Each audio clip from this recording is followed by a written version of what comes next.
ዮሐንስ ምዕራፍ 7 ድሕርዙይ ኢየሱስ ኣብ ምድሪ ይሁዳ ዝነብሩ ኣይሁድ ዝቐትልዎ ይደልዩ ስለ ዝነበሩ ናብ ምድሪ ይሁዳ ክኸይድ ኣይደለየን።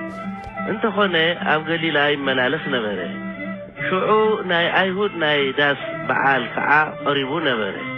ኣሕዋቱ ድማ ደቂ መዛሙርትኻ ነዚ ትገብሮ ምእንቲ ክሪኡስ ካብዚ ወፂኻ ናብ ምድሪ ይሁዳ ሂድ ብገሃድ ክፍለጥ እናደለየ ብሕቡእ ዝገብር የለን እሞ እዚ ትገብር እንተ ደኣ ኮንካ ርእስኻ ንዓለም ግለጽ በልዎ። ኣሕዋቱ ብኡኡ ኣይኣምኑን ነበሩ እሞ ኢየሱስ ድማ ጊዜ ገና ይበጽሐን ጊዜኹም ግና ኩሉ ሻዕ ድልው እዩ። ዓለም ንዓኻትኩም ክጸልእ ኣይኽእልን እዩ። ንዓይ ግና ግብሩ ክፉእ ከም ዝኾነ ስለ ዝምስክረሉ ይጸልኣኒ እዩ። ንስኻትኩምስ ናብቲ በዓል ደኣ ደይቡ። ኣነ ግና ጊዜ ገና ስለ ዘይበጽሐ ናብዚ በዓል እዙይ ኣይድይብን እየ በሎም። እዙይ ምስ በሎም ኣብ ገሊላ ተረፈ። እቶም ኣሕዋቱ ናብቲ በዓል ምስ ደየቡ ንሱ ከዓ ብገሃድ ዘይኮነስ ብሕቡእ ደየበ። ኣይሁድ ግና በቲ በዓል ኣበይ ኣሎ እናበሉ ይደልይዎ ነበሩ። ኣብ መንጎቶም ህዝቢ ከዓ ብዛዕባኡ ብርቱዕ ምጉምራም ኮነ። ገሊኦም ሕያዋይ እዩ፣ ገሊኦም ድማ ህዝቢ ባዳ የስታሎ ይብሉ ነበሩ። ንመራሕቲ ኣይሁድ ስለ ዝፈርሑ ግና ሓደ እኳ ብዛዕባኡ ኣግሂዱ ዝተዛረበ ኣይነበረን። ኣብ ፍርቂ እቲ በዓል ከዓ ኢየሱስ ኣብ ቤተ መቕደስ ደይቡ ክምህር ጀመረ። ስለዙይ ኣይሁድ እዙይ እንተይተምሃረ ከመይ ጌሩ መጽሓፍ ዝፈልጥ እናበሉ ተገረሙ። ሽዑ ኢየሱስ መሊሱ ከምዚ ይበሎም፣ ትምህርተይስ ናይቲ ዝለኣኸኒ እዩ እምበር ናተይ ኣይኮነን። ፍቓዱ ክገብር ዝደሊ እንተልዩ ትምህርተይ ካብ እግዚኣብሔር እምበር ካባይ ከም ዘይኮነ ክፈልጥ ይኽእል እዩ። እቲ ካብ ርእሱ ዝዛረብ ክብሪ ርእሱ እዩ ዝደሊ። እቲ ነቲ ዝለኣኾ ከኽብር ዝደሊ ግና ንሱ ሓቀኛ እዩ። ኣብኡ ከዓ ዓመፅ የለን። ሙሴ ዶ ሕጊ ይውክሙ ኣይነበረን? ካባኻትኩም ግና ሓደ እኳ ነቲ ሕጊ ዝፍጽሞ የለን። ንምንታይ ደኣ ክትቐትሉን ትደልዩ ኣለኹም? እቶም ህዝቢ ከዓ ኣነን ኣለካ መን እዩ ክቐትለካ ዝደልዩ ኢሎም መለሱሉ። ኢየሱስ ድማ ከምዚ ኢሉ መለሰሎም፣ ሓደ ግብሪ ገበርኩ ንኹልኻትኩም ድማ ኣገረመኩም። ስለዚ ሙሴ ግርዘት ሰርዓልኩም። እዙይ ድማ ካብ ኣቦታት እዩ እምበር ካብ ሙሴ ኣይነበረን። ንሰብ እውን ብሰንበት ትገርዝዎ። እቲ ሕጊ ሙሴ ምእንቲ ከይጥሓስ ሰብ ብሰንበት ዝግረዝ ካብ ኮነ ኣነ ንሰብ ኩለንተናኡ ብሰንበት እንተሕወኽዎ ደኣ ስለምንታይ ትነቕፉኒ? ቁኑዕ ፍርዲ ፍረዱ እምበር ገጽ ርኢኹም ኣይትፍረዱ። ሓደ ካብ ሰብ ኢየሩሳሌም ድማ እቲ ክቐትልዎ ዝደልዩስ እዚ ዶ ኣይኮነን? እንሆ ንሱ ብገሃድ ይዛረብ ኣሎ። ንሳቶም እውን ምንም ኣይበልዎን። እዞም ኣሕሎቕ ንሱ ክርስቶስ ከም ዝኾነን ብሓቂ ፈሊጦም ደኾን ኮይኖም ግና እዚ ሰብኣይ እዙይ ካበይ ከም ዝኾነ ንፈልጦ ኢና። ክርስቶስ ክመጽእ እንተሎ ግና ካበይ ከም ዝኾነ ዝፈልጦ ሓደ እኳ የለን በሉ። ኢየሱስ ከዓ ኣብ ቤተ መቕደስ ክምህር እንተሎ ዓዊሉ ንዓይ ትፈልጡን ኢኹም፣ ካበይ ምዃነይ እውን ትፈልጡ ኢኹም። ኣነ ብባዕለይ ኣይመጻኹን። እቲ ዝለኣኸኒ ግና ሓቀኛ እዩ። ንዕኡ ንስኻትኩም ኣይትፈልጥዎን ኢኹም። ኣነ ግና ካብኡ እየ፣ ንሱ ስለ ዝለኣኸኒ እውን ትፈልጦ እየ በለ። ስለዚ ክሕዝዎ ደለዩ። ግዚኡ ስለ ዘይበጽሐ ግና ሓደ እኳ ኣይሓዞን። ካብቶም ህዝቢ ከዓ ብዙሓት ብኡኡ ኣመኑ እሞ ክርስቶስ ምስ መጸኸ ካብዚ ንሱ ዝገብሮ ዘሎ ተኣምራት ዝበዝሕ ዶ ክገብር ኢሉ በሉ። ፈሪሳውያን ድማ እቶም ህዝቢ ብዛዕባኡ ከምዚ ኢሎም ከም ዘጉረምረሙ ምስ ሰምዑ ምስ ሊቃነ ካህናት ኮይኖም ክሕዝዎ ሓሻኽሮም ለኣኹ። ሽዑ ኢየሱስ ገና ቁሩብ ጊዜ ምሳኻትኩም ኣለኹ። ድሕርዚ ናብቲ ዝለኣኸኒ ክኸይድ እየ። ክትደልዩኒ ኢኹም እንተኾነ ኣይትረኽቡንን። ናብቲ ኣነ ዘለኽዎ ከዓ ክትመጹ ኣይትኽእሉን ኢኹም በሎ። ስለዙይ ኣይሁድ ንሕና ክንረኽቦ ናብ ዘይንኽእል ንሱ ናበይኮም ክኸይድ ኢሉ ናብቶም ኣብ ሃገር ግሪክ ተበቲኖም ዘለው ኣይሁድን ኣሕዛብን ክምህር ደኾን ክኸይድ ኮይኑ ፈተሊኒ ኢኹም ግን ኣይትረኽቡንን ናብቲ ኣነ ዝኸዱ ከዓ ክትመፁ ኣይትኽእሉን ኢኹም ዝብለና ዘለኹ እንታይ እዩ ተባሃሃሉ በታ መወዳእታ ዓባይ መዓልቲ በዓል ኢየሱስ ደው ኢሉ ብዝለዓለ ድምፂ ሰምዐ እንተልዩ ናባይ መፅኡ ይስተ እቲ በኣይ ዝኣምን ከምቲ መፅሓፍ ዝበሎ ካብ ውሽጡ ማይ ህይወት ክፍልፍል እዩ እናበለ ተዛረበ እዚ ብዛዕባቲ እቶም ብኡኡ ዝኣመኑ ክቕበልዎ ዘለዎም መንፈስ ቅዱስ እዩ ዝተዛረበ ኢየሱስ ገና ስለ ዘይከበረ መንፈስ ቅዱስ ገና ኣይወረደን ነበረ እሞ ካብቶም ህዝቢ ብዙሓት ነዘረባዙ ሰሚዖም እዚ ብሓቂ እቲ ነቢይ እዩ በሉ ካልኦት ከዓ ክርስቶስ እዩ በሉ ገሊኦም ግና ክርስቶስ ካብ ገሊላ ድዩ ዝመጽእ ክርስቶስ ካብ ዘርኢ ዳዊት ካብታ ዳዊት ዝነብረላ ዓዲ ካብ ቤተልሔም ከም ዝመጽእ መጽሓፍ ዶ ኣይነግርን እዩ በሉ ስለዚ እቶም ህዝቢ ብዛዕባኡ ንስንሳቶም ተፈላለዩ ገሊኦም ክሕዝዎ ደለዩ ግና ንክሕዞ ኢዱ ዘለዓለሉ ሓደ እኳ ኣይነበረን እቶም ሓሻኽር ናብ ሊቃነ ካህናትን ፈሪሳውያንን ተመለሱ ንሳቶም ድማ ስለምንታይ ደኣ ዘየምጻእኹምዎ በልዎ እቶም ሓሻኽር ከዓ ከምዚ ሰብኣይ እዚ ገይሩ ተዛረበ ፈቶ የለን ኢሎም መለሱ ፈሪሳውያን ድማ ንስኻትኩም ወንዶ ተጋድዩ ኣለኹም ዘይዞም ሕጊ ዘይፈልጡ ጉያት ህዝቢ ካብ ሕሎቕ ወይ ካብ ፈሪሳውያን ብኡ ዝኣመኑ ኣለዉ እዮም እዚ ሕጊ ዘይፈልጥ ህዝቢ ግና ዝተረገመ እዩ ኢሎም መለሱሎም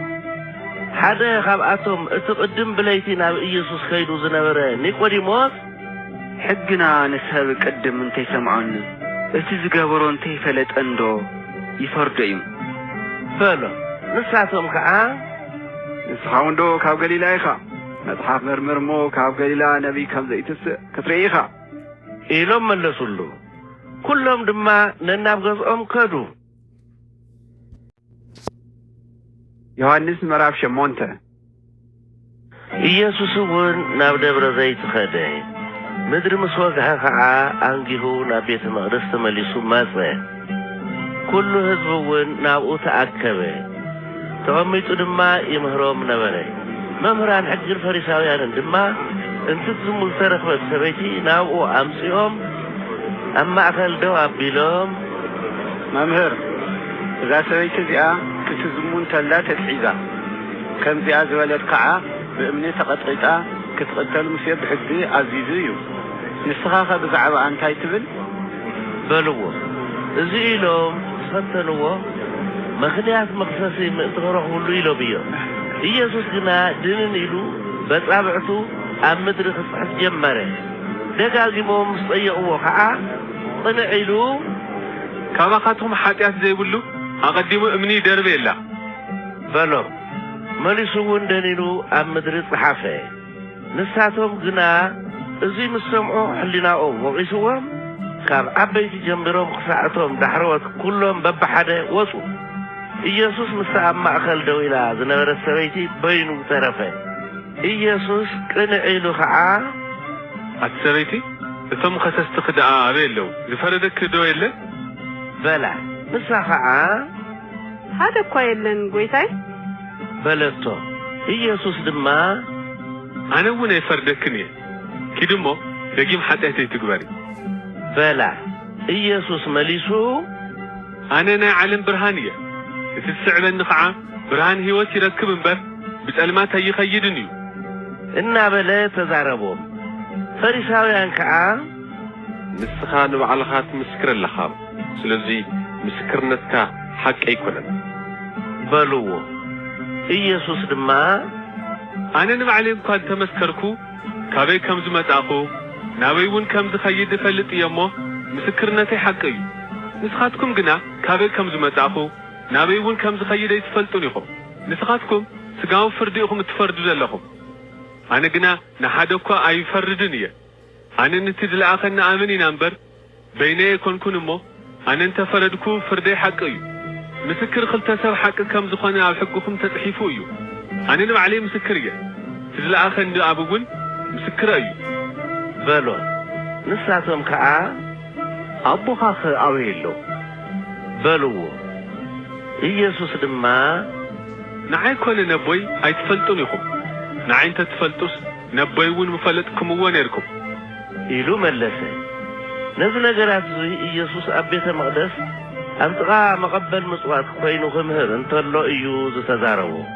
فيزيو أسلا زي بتحجنا حادث قواز حزو أي نبرن إيسوس مليسو أنا خير لكم تدوليني أخم انتخنا بحاتاتكم كتموتي أخم نابتا أنا زخدر نسخاتكم كتموتي يدخلوني أخم بلو شعو أيهود نابتا أنا زخدر نسخاتكم كتموتي يدخلوني أخم مبالوس نرؤسو دخون بعلو قتل دليو بلو إيسوس دما نسخاتكم كاب تحتي أخم أنا كاب العلية نسخاتكم كاب زعلم زيائكم أنا كاب زعلم زيائي كون سلازي كعاية بحاتاتكم كتموتي أخم زبالكم أنا نسو مخانين تزي آمنكم بحاتاتكم كتموتي أخم سلازي كعاية بحاتاتكم كتموتي أخم زبالكم بلو شعو نساتهم نسخة منيخة بلو إيسوس دما أنا اتكخام مجمر تحيزة نقركم إياه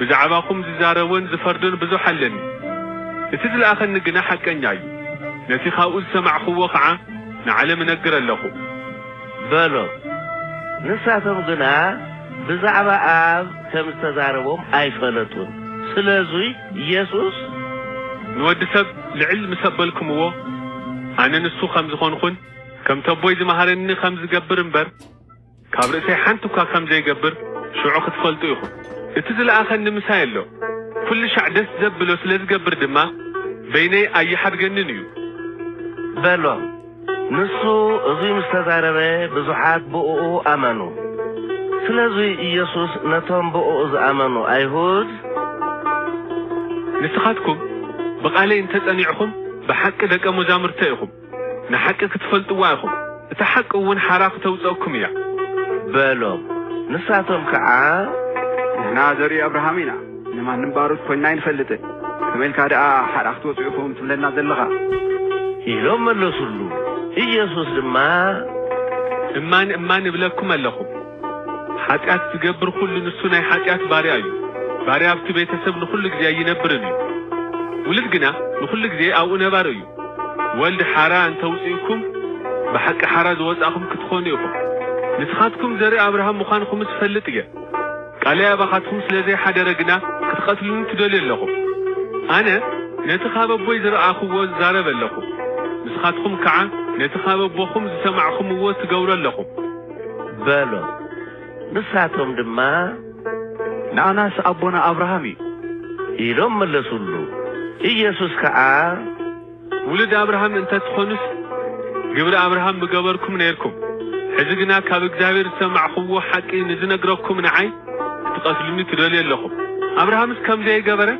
نسخاتكم قنا قبر أبوهم تقبر لكم بلو نساتهم دما نحناس بزموت استولدنا أيقنان هذا أبوه لنا نسخ عاق زيابهر إيو بلو إيسوس كعا أنا كاب اكزابير يزوت أخن زمت أخن نسو ليخن نمبر بعليه مت أخن سلذي أبوهم اكزابير انت زخونس ناي مفكركم نيركم لمن تايكم زرباي زي تستوعلو قاليك تسمعوا سلذي كالكم إيو نسخاتكم كاب تبوهم ديابلس يخم دليتي تبوهم كتقورو يخم وين اتدولي زلخم نسو خم جمر تاقتال نفسو يو حكا وسلذي يلا أو حكا يتنعنيو حساوي أبو حسد وين سلذي خنا حسد كزارب انتلو كابروسي يزارب أنا حق سلذي زارب قنا يتأمنون كاباخاتكم بحكاك وقسن نزخل كمان اللو حق الزارب كاب كون كوخا